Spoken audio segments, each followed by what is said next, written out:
Tengo la gran suerte de conocer a Inma, porque aunque yo estoy en la facultad de asesora, la somos orientadora, y ella va a compartir con vosotros pues, la experiencia que lleva en su instituto trabajando en la inteligencia emocional como una herramienta que va a favorecer la convivencia y la medida de mejora de la atención a la diversidad.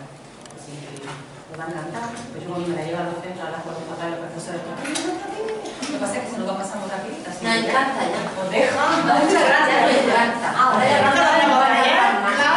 Claro. Ya tenemos nuestro vínculo. Claro, ya estamos conectadas. Pues yo trabajo aquí, justo al lado, en el Instituto Vedeta, que es un centro de difícil desempeño, donde he aterrizado este año, parece que porque el universo me ha llevado allí, porque ya me había yo formado en inteligencia emocional y la verdad es que es una herramienta muy poderosa que me está sirviendo mucho en el tratamiento del alumnado que tenemos, que es un alumnado con muchos trastornos graves de conducta, con muchos desajustes familiares, disfunciones de personalidad y en el que es imprescindible trabajar desde la inteligencia emocional, porque si no, digamos que el conflicto estaría perennemente asentado en nuestro instituto. Pero ya sabéis que la mayoría de los centros, pues tenemos ya niños, cada vez más se están incorporando a la aula este tipo de alumnado porque nuestra sociedad en parte lo está generando. Entonces, lo primero es deciros una breve pin, porque yo, no sé, después de Rafael Izquierda, pues como que, bueno, es un gran teórico que ha elaborado todo ese modelo que habéis escuchado y que ha sido también uno de mis maestros, porque yo desde el año 90 he estado trabajando los cuadernos que él empezó a publicar con el blog de tutoría y de orientación, que no eran de educación emocional, se llamaban cuadernos de tutoría, pero luego él fue avanzando en la educación emocional. Y la verdad es que ha sido un placer escucharlo esta tarde. Solamente una breve pincelada de que la inteligencia emocional, nuestro cerebro tiene ha ido evolucionando en tres fases: el cerebro instintivo, que es el origen luego de las emociones, el cerebro emocional y el cerebro racional, que era lo que decía Rafael, la corteza frontal y prefrontal, que se encarga de regular nuestras emociones. Entonces, muchas veces, cuando en clase vemos que tenemos un alumno que tiene un estallido emocional, un secuestro emocional le llamamos nosotros, es porque no ha sabido regular, por falta de madurez en su área frontal o por falta de entrenamiento, no ha sabido gestionar esa emoción de rabia, de miedo, de inseguridad, no ha sabido gestionar desde el área racional. Y entonces se produce el globo, el estallido emocional. Es uno de los ejercicios que hacemos nosotros con los niños, el globo emocional. Ahora lo contaré. Por tanto, la inteligencia emocional está debajo de la inteligencia racional, pero si nos damos cuenta, casi todas las grandes decisiones que hemos tomado en nuestra vida las hemos tomado con la inteligencia racional, aunque nos hayan hecho creer que han sido racionales. Pero en la base de nuestra elección de pareja, nuestra elección de profesión, nuestra elección de amigos, nuestra actitud ante la vida está el cerebro emocional. El cerebro racional, digamos que es el encargado de regular, de unir esas emociones con la razón. Por tanto, es muy importante que tengamos en cuenta el cerebro racional, porque esto es una cuestión neurofisiológica, es decir, que no es que ahora se lleve y esté de moda la inteligencia emocional, que también es verdad que está de moda, porque está dando buenos resultados a nivel empírico, pero es que existe desde siempre. Lo que ocurre es que a nosotros nos han educado desde el cerebro racional. Y nosotros todavía en la escuela, en los centros educativos, casi tendemos a lo mismo. No es por nuestra culpa ni nuestra responsabilidad, es que no tenemos formación en esa inteligencia emocional, en ese desarrollo emocional. Bueno, merece nuestra dedicación. Lo primero que tendríamos que plantearnos como educadores desde la inteligencia emocional es si merece mi dedicación, merece la pena, merece mi atención el ser maestra, el ser profesor. Eso sería una cosa importante en la decisión que tomamos cuando elegimos una profesión y cuando nos mantenemos allí. Yo cada día me lo pregunto, podéis creerlo, cada día me pregunto si merece mi dedicación. Y por muchos factores que voy observando a lo largo del día, cuando por la noche trato de escribir un poco en mi diario emocional, las emociones que he sentido en ese día, en el instituto, cuando las leo al día siguiente, compruebo que merece mi dedicación, porque me lo he pasado bien, porque he disfrutado a pesar de los malos ratos, a pesar de los momentos puntuales en que nos provoca un sufrimiento un alumno, un compañero, el equipo directivo en algunas ocasiones, depende de cada cual. En el fondo mi estado de ánimo sigue prevaleciendo que me gusta ir al instituto, que todos los días me levanto con ilusión, con ganas de ir, de encontrarme, de enfrentarme ante ese nuevo reto. Y yo creo que en el de todos los profesionales que nos dedicamos a la enseñanza está ese sentido. Lo que ocurre es que, como lo ha dicho Rafael antes, no tenemos conciencia de ello. No tomamos conciencia de realmente qué emociones, qué sentimientos me produce a mí el estar enseñando, el estar interaccionando con niños de infantil, niños de primaria y con adolescentes. Para mí los de infantil tienen una magia especial por ese bullicio, por esa mente en ebullición que tienen y ese corazón en ebullición. Entonces lo primero que yo me planteo siempre, cada día, es: ¿merece mi dedicación, merece la pena que yo me dedique a esto? Y ya veréis cómo encontrar cada día una razón posible, una razón agradable, una emoción agradable. Me gusta más llamarle emociones agradables que positivas a eso. Bueno, los antecedentes, pues ya sabéis, que es que lo he explicado antes, voy a pasar esto porque si no me da tiempo en media hora. El modelo teórico sobre el que nosotros hemos trabajado, aquí lo ha expresado Rafael Vizquerra, ha expresado su modelo teórico, que es muy consistente. Y es un modelo teórico basado en la educación emocional.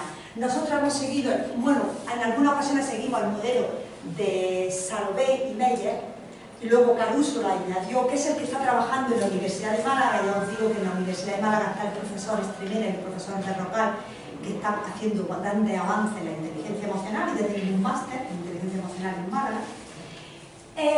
Pues ellos se basan en percibir, ser consciente de nuestras emociones, en usarlas, estar abiertos a esas emociones que nos informan, porque la emoción siempre es buena, porque siempre nos informa de un cambio de nosotros con respecto al entorno. Y ese cambio nos ayuda a adaptarnos, a sobrevivir. Comprender, que esto es muy importante, comprender el significado de mis emociones y de las del otro. Y nosotros como educadores más, y como educadoras, comprender la emoción mía y la del chico o la chica que tengo delante, la de mi alumno y alumna. Y luego la de manejar, que es lo que decía Rafael, qué hacer con las emociones. Pero no solo las mías, sino es que yo como educadora, lo importante es que primero he de manejar mis emociones para luego ayudar a manejar las emociones de los chicos y las chicas que tengo en mi clase, que vienen a mi departamento. Bueno, este sería el cerebro emocional, está formado por la amígdala, que es el centro, digamos, el órgano principal donde se producen las emociones, las descargas emocionales, el tálamo y el neocórtex, que ya es el cerebro racional. Mira, lo de la amígdala es muy importante que lo tengamos en cuenta por nuestras emociones de rabia. Cuando un chico o nosotros entramos en una emoción de rabia, un alumno, en la amígdala se produce una descarga, que produce un estímulo, que provoca una descarga en la amígdala que les ha provocado el enfado. Por eso se dice: el enfado se construye sobre el enfado. Si en ese momento de esa descarga yo no regulo, no aplico un recurso que me ayude a regular esa descarga, sobre esa se produce otro estímulo que va aumentando la rabia y otro estímulo.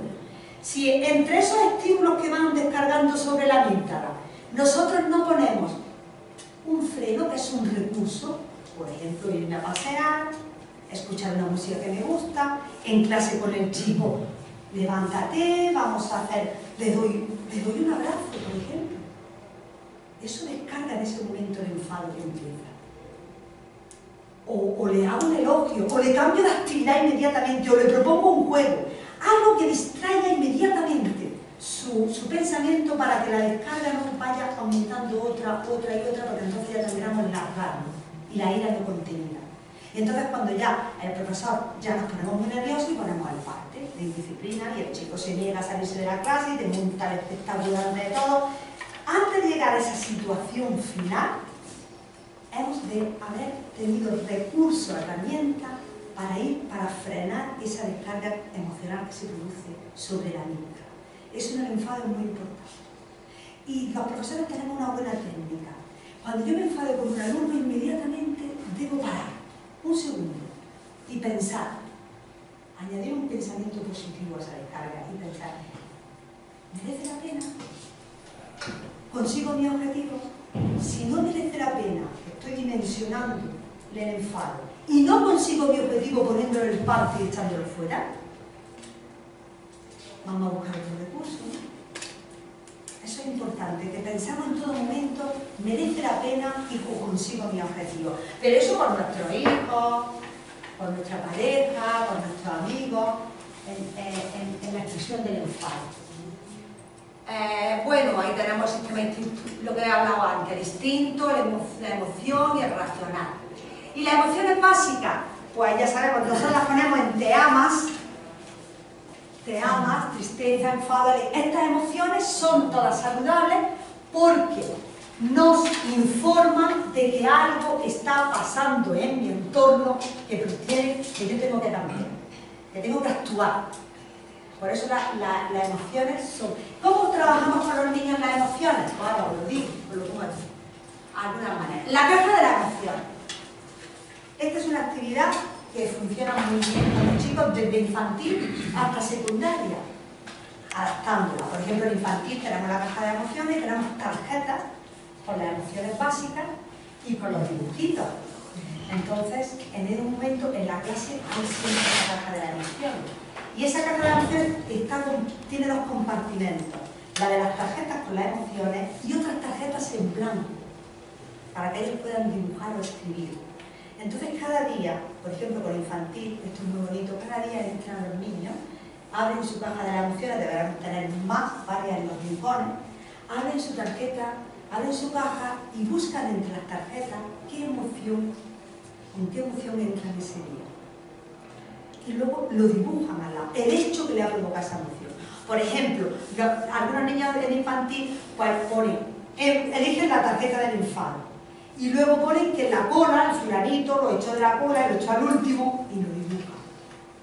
Y entonces ya en la asamblea esa de principio de la mañana en infantil se trabaja la maestra o el maestro, coge todas las tarjetas, ve el niño que ha cogido la tarjeta y que lo ha dibujado y el por qué el motivo, y entonces se dialoga. En la asamblea que se hace en la primera hora de la mañana se puede dialogar sobre esas emociones que han entrado. Otro niño a lo mejor entra y pone la tristeza porque su madre se ha marchado de viaje una semana y para él es una pérdida, porque la tristeza es una emoción que se produce por una pérdida, siempre. La pérdida de un trabajo, la pérdida de un amigo, pero vamos, de un ratillo, la pérdida de un beso, pero te han dado un beso en ese momento y tú querías que te lo dieran. Cualquier pérdida provoca la tristeza. Y muchos chicos también lo expresan la tristeza. Y al final, y al lado dibujan en su tarjeta qué le ha producido tristeza.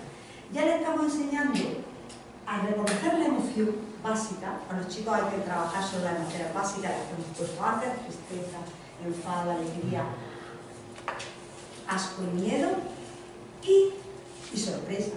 Por supuesto, la sorpresa es muy importante. Y luego la dibujan, ya la han expresado. Y luego en la asamblea, en el diálogo, se habla de ella y cómo se puede hablar a los niños de por qué sienten esa tristeza, mi mamá se ha marchado, cómo podemos reparar esa tristeza. Algunos niños han dicho en el aula, pues si tú me das un beso, maestra. Entonces se acerca, le da un beso al niño y ha reparado en ese momento la tristeza del otro. Porque su madre va a volver desde una semana, claro, hay problemas mucho más gordos, ¿no? Que eso. Sobre todo eso se manifiesta en secundario. Yo los tengo a diario aquí. Pues en secundario igual. Lo que pasa es que aumentaremos las tarjetas. Ya no solo enseñar las emociones básicas. Podemos poner decepción, podemos poner impotencia. A veces los chicos se sienten impotentes cuando el otro día un chico en mi instituto llegué a clase y me encuentro, entro a la casa de un compañero y llevaba una hora tumbado llorando. Pero es un chico de los disruptivos, de los que van siempre de chulo y de poderoso. Le pregunto al profesor, ¿qué le pasa? Dice, mira, no, así, no sé lo que le pasa. Bueno, yo en ese momento solo lo acaricié. El chico se dejó acariciar, que este niño normalmente me rechazaba un poco. Lo estuve acariciando mucho rato, y entonces ya después digo, si quieres recordar, estoy ahí al lado del despacho. Y al ratito vino y me dijo, pero quiero hablar cuando también esté el profesor. Llamé al profesor, vino, estuvimos hablando, y era que en la clase de primero de la mañana, él se había preparado un examen, de las pocas veces que había estudiado. Había sacado un 10 y la profesora, la pobre, con buen criterio, claro, por una falta de ortografía le había puesto un 9,8. Y claro, es que yo me merecía el 10. ¿Y sabéis por qué había estudiado tanto ese día ese niño? Porque 2 días anteriormente había expuesto un trabajo en clase delante de sus compañeros y de nosotros y lo había hecho fantásticamente. Había demostrado unas habilidades sociales, había demostrado unas habilidades de comunicación.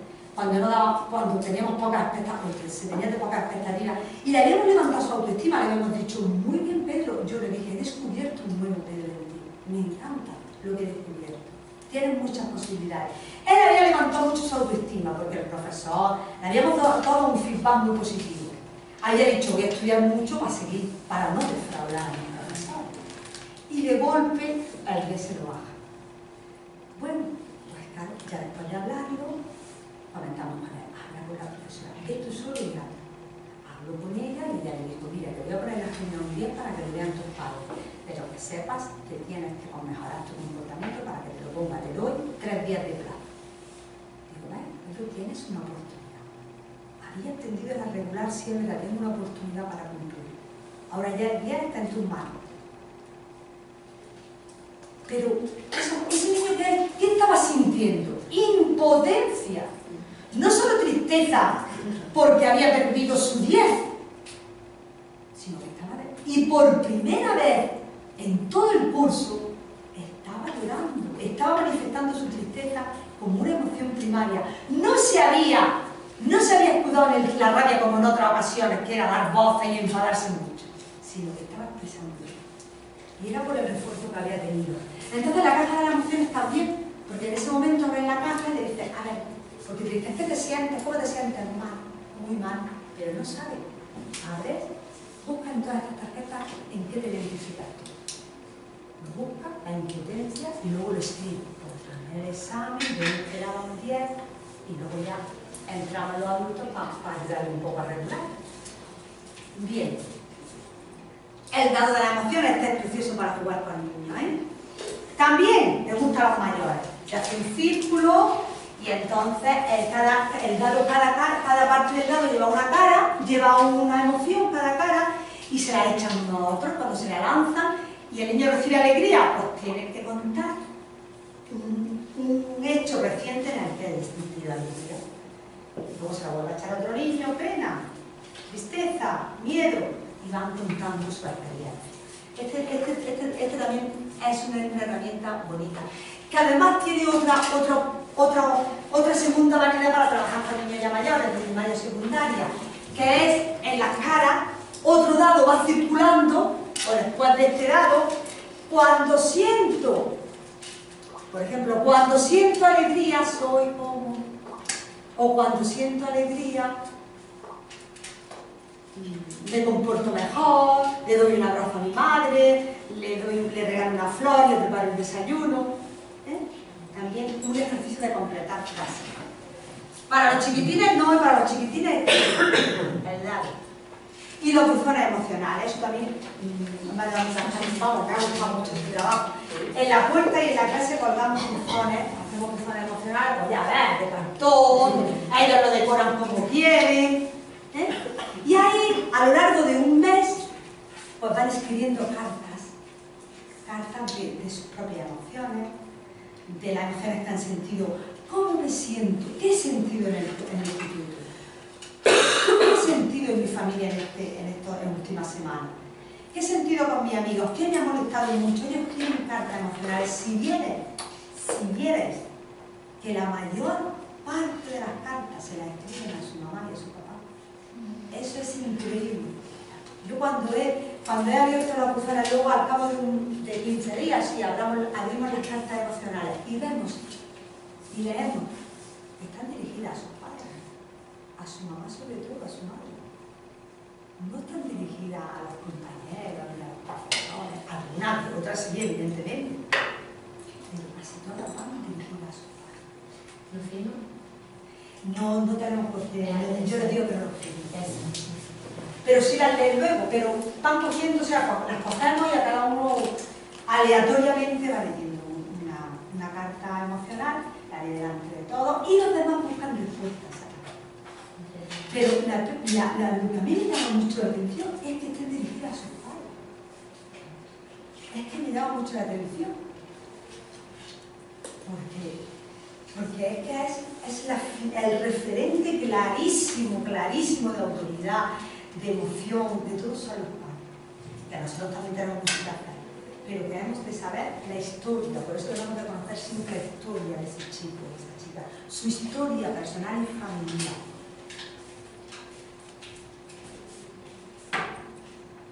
Bueno, esto también es muy importante que lo sepamos, las emociones primarias y secundarias, porque esto para los niños se da mucho.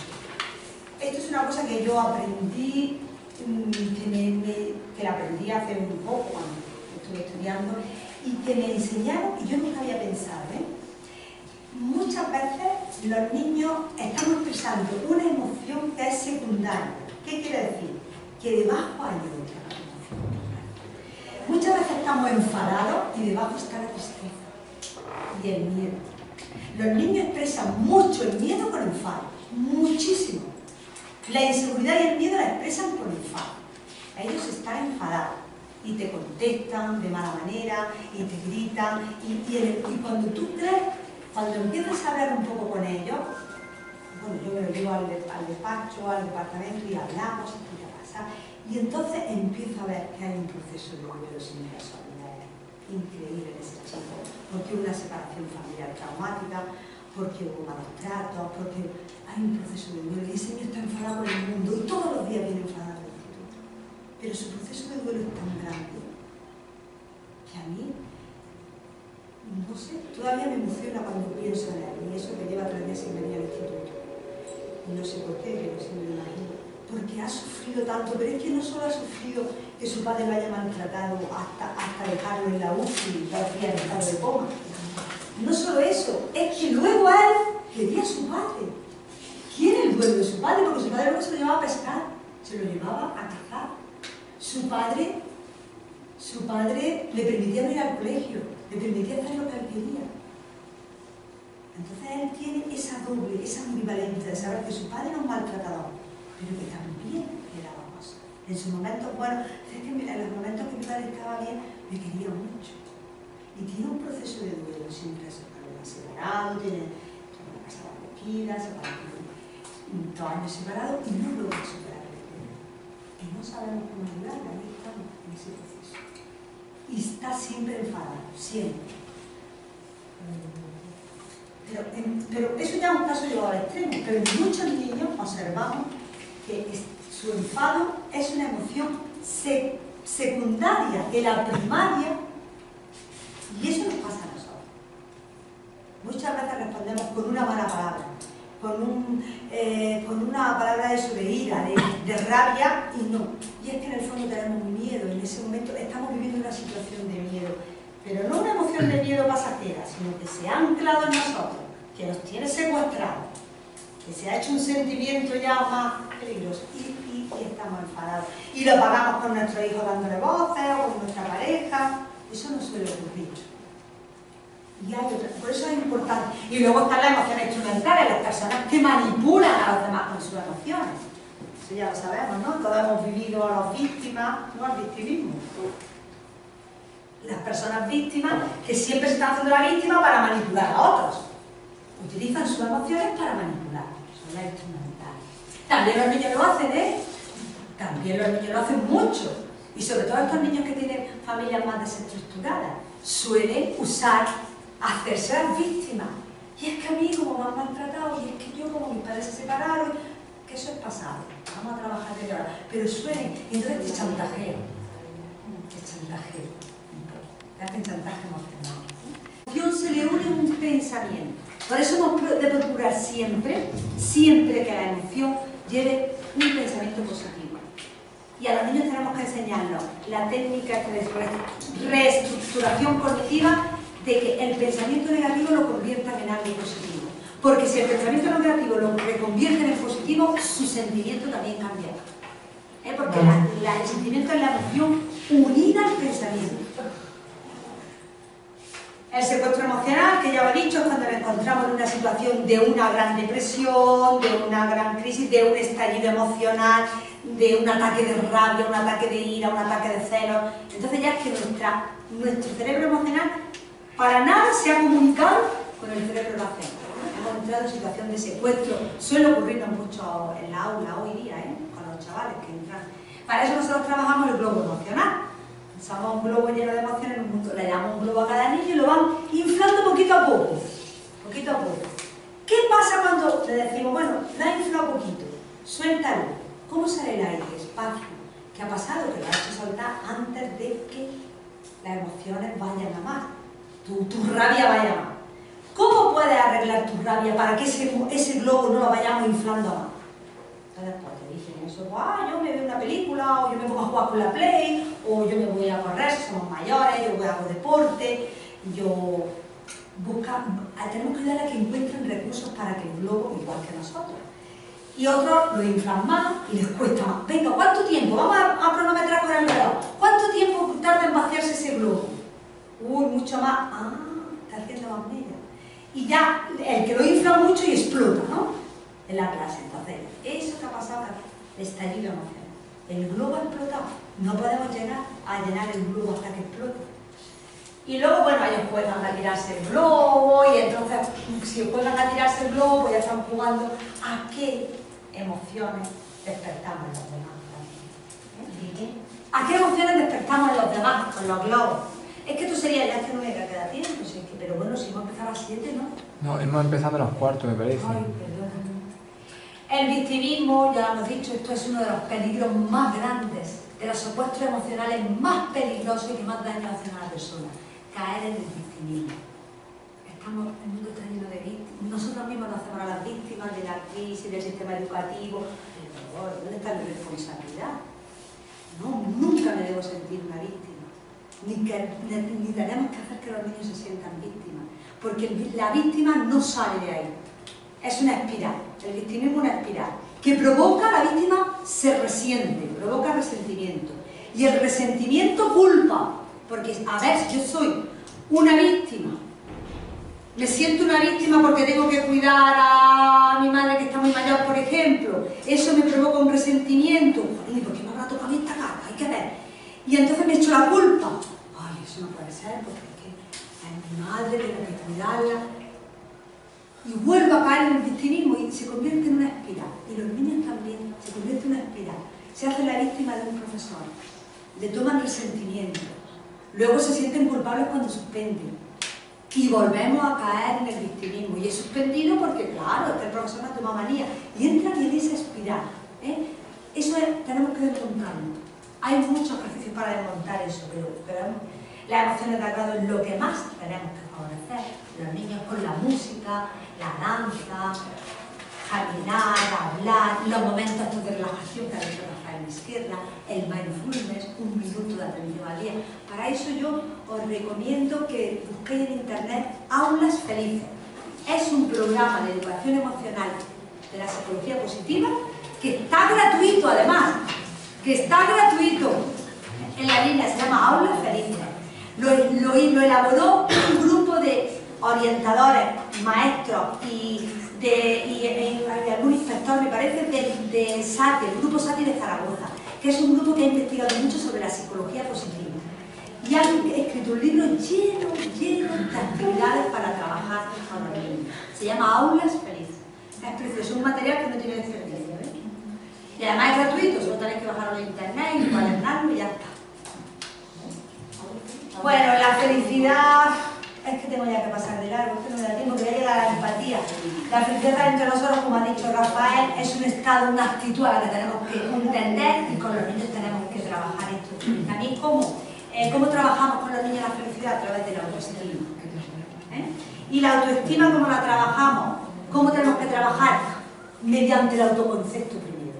Y si el niño tiene un autoconcepto académico negativo, un autoconcepto corporal, tenemos varios autoconceptos: académico, corporal, social, familiar. ¿Qué quiere decir autoconcepto? La imagen que tenemos de nosotros mismos, como estudiantes, como familia, como miembro de una familia, con los amigos.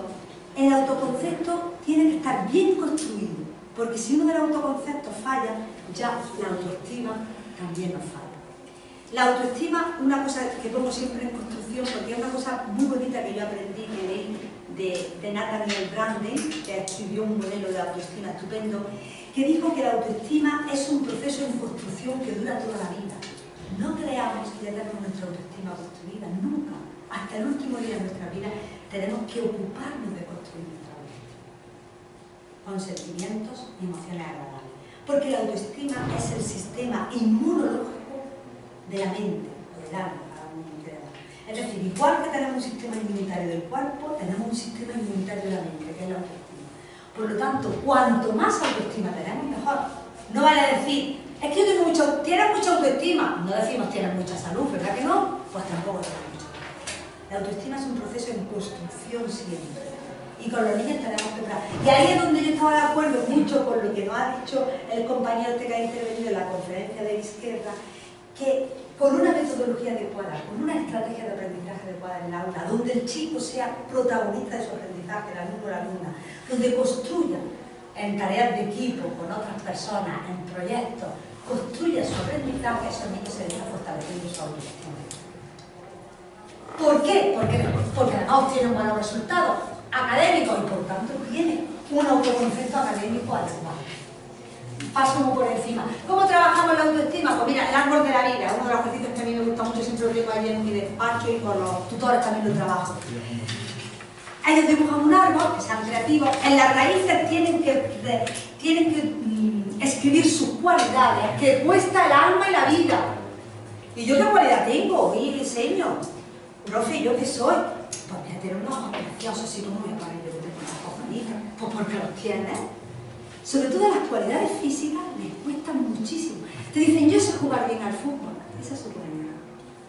Y no ven, soy simpático, soy generoso, soy buen amigo.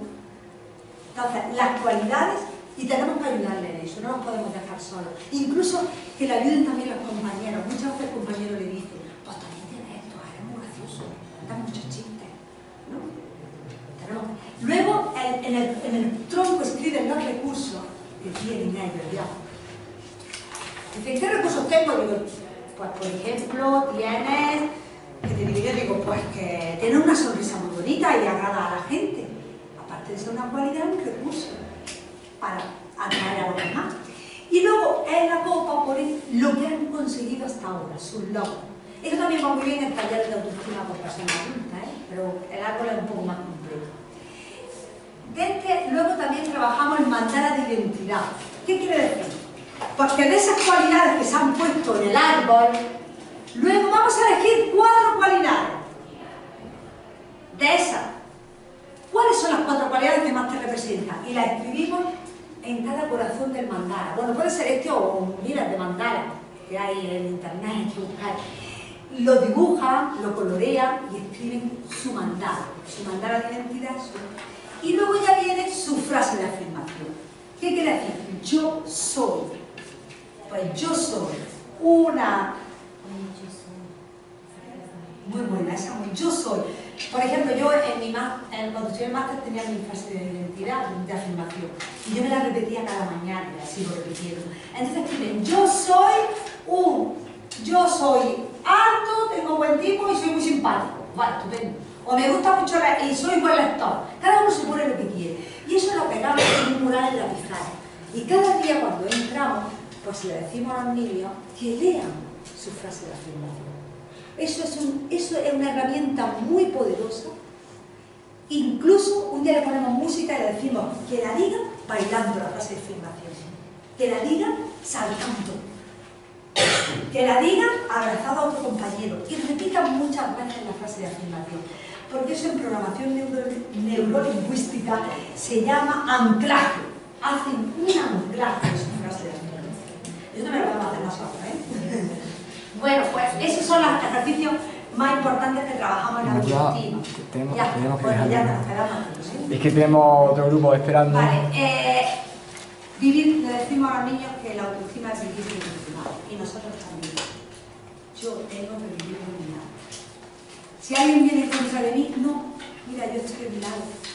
No me escuchas, yo vivo iluminado. Tenemos que vivir de lo que se llama la autoestima, ¿eh? Y ya está, me queda la empatía, cómo trabajamos la empatía, cómo trabajamos la lectura, todos estos ejercicios, pero no me da tiempo. La escucha activa, que ha dicho que era la primera habilidad, cómo trabajamos la escucha activa. Si queréis, pues en otro momento podemos seguir, terminar. ¿Esto lo podemos ver en algún sitio que lo tenga colgado en la web?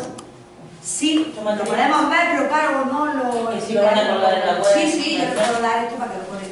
Tenemos eso, la escucha activa, cómo trabajamos la asertividad, las técnicas, las actividades, los derechos asertivos, cómo trabajamos los derechos asertivos con los niños, los derechos y los deberes, esa actividad silenciosa, la trabajamos mediante tarjetas, los estilos comunicativos, cómo facilitamos, ya está, cómo salir de... Pero no es lo... Perdona. Sí. No, que no es lo mismo verlo que Hombre, uno lo cuente. ya, pero Por eso, vosotros como si una lo de las pedís, propuestas, yo ya, vengo otro día cuando me digáis y no importa que estoy a vuestra disposición, Ya me también me gusta digas, compartir con vosotras. Si queréis compartir más actividades, que eso es lo que nos falta muchas veces, herramientas, aquí estamos, pero lo siento, me hubiera encantado contaros todo lo demás. Ya, pero ya tenemos que